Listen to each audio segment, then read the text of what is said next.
मरियम नवाज की बात करते हैं। चीफ जस्टिस साहब, आपने तो खुद ही अपने फैसलों से बता दिया कि फैसले जानिबदाराना है। आपका जोर मुंतखब वजीर आजम पर चलता है। कभी किसी ने इतनी हिम्मत की कि किसी डिक्टेटर को कटहरे में ला सके? कभी आपने देखा कि किसी डिक्टेटर को गॉडफादर या सिसिलियन माफिया का लकब मिला हो? मरियम नवाज का रावलपिंडी में वकला कन्वेंशन से धुआंधार खिताब। कहा, चीफ जस्टिस साहब, आपको जज्बाती उस वक्त होना चाहिए था जब पूरी दुनिया के सामने नवाज शरीफ का जीता हुआ इलेक्शन इमरान खान की झोली में डाल दिया गया। जब आपके ब्रदर जजेस को कानून और आइन पर चलने की पादाश में सजा मिली, इनके अहले खाना को सड़कों पर रुलने के लिए छोड़ दिया गया। चीफ जस्टिस के अरकान असेंबली को ताने पर अफसोस हुआ। कहा, सियासतदान इसलिए जेल में थे क्योंकि अदालती निजाम जनरल फैज हमीद की मुट्ठी में था।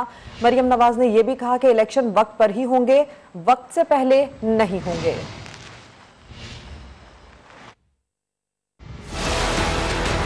आपने तो खुद ही अपने फैसलों से बता दिया कि आपके फैसले जानिबदाराना हैं। हम नहीं कह रहे, आपके अपने फैसले बोल रहे हैं और फिर हमें कहते हैं कि कंटेम्प्ट लग जाएगी। आपका जोर सिर्फ अवाम के वजीर आजमों पे चलता है। किसी ने देखा कि किसी डिक्टेटर को सिसिलियन माफिया का लकब मिले? कभी किसी डिक्टेटर को गॉडफादर का लकब मिला? मुंतखब वज़राए आजम को निकालते रहे, लेकिन कभी किसी अदालत ने इतनी हिम्मत नहीं दिखाई कि किसी डिक्टेटर को भी कटहरे में लाकर खड़ा करे। सितम ज़रीफी ये नहीं कि डिक्टेटर्स के आगे खड़े नहीं हुए, उनके आगे बंद नहीं बांधा। सितम ज़रीफी ये कि उनको वैलिडेशन दी, उनको कहा डट के हुकूमत करे, कभी पीसीओ कभी एलएफओ। तब भी आपको जज्बाती होना चाहिए था जब 2018 में पूरी दुनिया के सामने आरटीएस बिठा के अवाम की जो राय थी उस पर शब खून मारा गया। उस वक्त आप जज्बाती नहीं हुए जब आपके ब्रदर जजेस के ऊपर, वो जज जिनको आइन और कानून पर चलने की पादाश में उनकी फैमिलीज को सड़कों पे रुलने के लिए छोड़ दिया गया।